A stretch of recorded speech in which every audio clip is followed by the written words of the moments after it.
It is a film about making film. It is a film about a real transition in cinema history, and it's also approaching it a way that no one's done before. No one has ever depicted that time in Hollywood the way this film does. And I think people are going to be really shocked. I mean, I was shocked when I started doing my research, because I think you think of the 20s as being quite, buttoned up and Charleston, and, we've seen that depicted on screen in a very polished way. And actually it was just such an insane and debaucherous time. It was just wild. She's an aspiring actress. She kind of catapults into the film, and she is trying to get into a Hollywood party, and she's not on the guest list. She's not invited, but she is going to get into that party no matter what. And she's just arrived in Hollywood, and she's going to be a big star. She knows she is. She knows that's what she was destined for. But she comes from nothing, and she's going to take it. She's not going to let anyone stand in her way. And she meets Manny, Diego's character, who helps her get into the party. And that kind of kicks off their relationship. They keep crossing paths, and well, you'll see. It's madness the way they used to shoot back then, out in the desert in broad daylight, because there's no sound. It was like a cacophony of noises. It's so different. And which, of course, in the movie you then see how different things are once you enter, the stages and the studios, and you have mics, and everything has to be so quiet. But to begin with, it's all blaring, harsh sunlight and crazy noise, and all the sets next to each other, all filming at the same time, and that's how they used to do it. And pouring asbestos for snow and whatever, and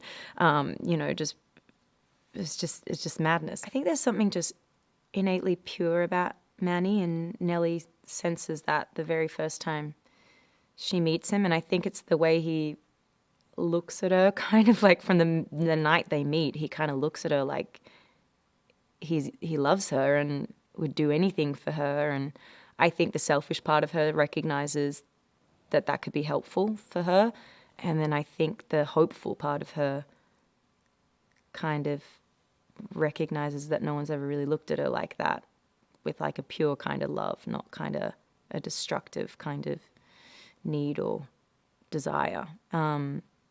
So I think she knows deep down that Manny will always look after her or do whatever he can. When you're acting, knowing that you're shooting on film, and knowing how rare that is these days to get to be able to do that, it feels so special.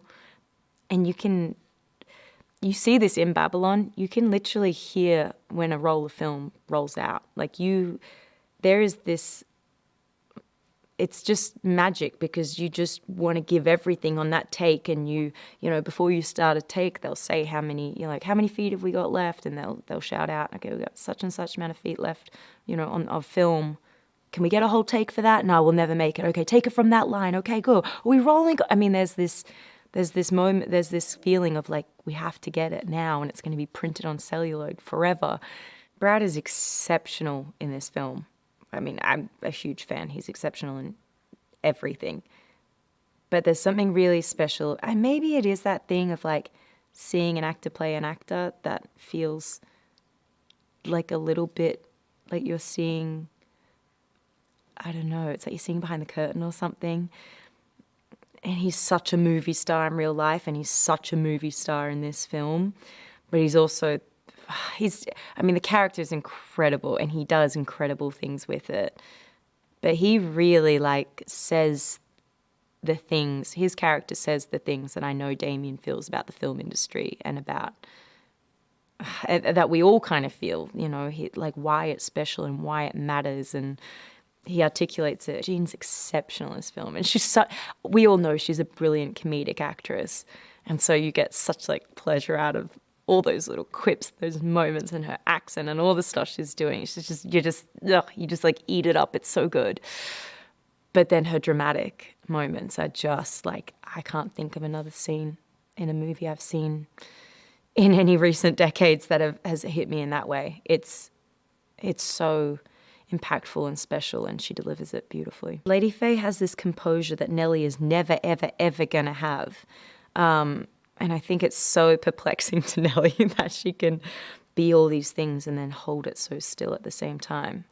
I think stillness is something that Nelly is just never going to achieve. So there is something so intriguing and magnetic about Lady Faye. And Lily is, Lily's done Broadway. I mean, obviously she can sing and dance. She's exceptionally talented on a lot of different levels.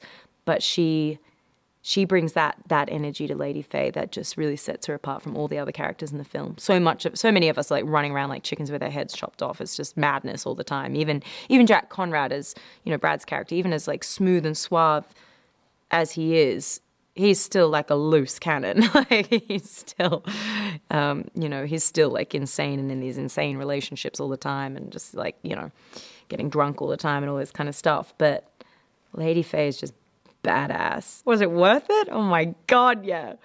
I think it will be the thing I'm most proud of in my entire life and my entire career, but also my entire life. And the biggest challenge, I would say, was just having the stamina to be Nelly. Like, she is so exhausting, and I've played exhausting characters, and I know I can. I have good stamina. Like I've worked with directors who do 20-hour days and make you improv the whole thing, and I've worked with directors who don't give you a script and push you to the brink, and I've worked with all kinds of directors, and I love it, and I know that I can. Like I know I can handle it. I'm never like, oh no, I can't. I'm going to be too tired to act today. Like I know I don't have that mode. I can keep going. But Nelly is the hardest character by far that I've ever played. Oh my God. Damien is the greatest. He is one of the greats of our generation. He is an auteur. I'm so lucky I got to work with him. And he is like our Scorsese, our Fellini, he is that. He is one of those greats. I have an endless... He is the first director that I ever felt like I was let off the leash with too. And maybe it's because it was this kind of character. If we did a different movie together, maybe it would be different and our process together would be different for sure. But having him, the way he feels about this film and about making this film and about writing Nelly and the way I wanted to play Nelly, it was just like explosive. And it was the first time I felt like I went pedal to the metal. Like I've never really put my foot completely to the floor.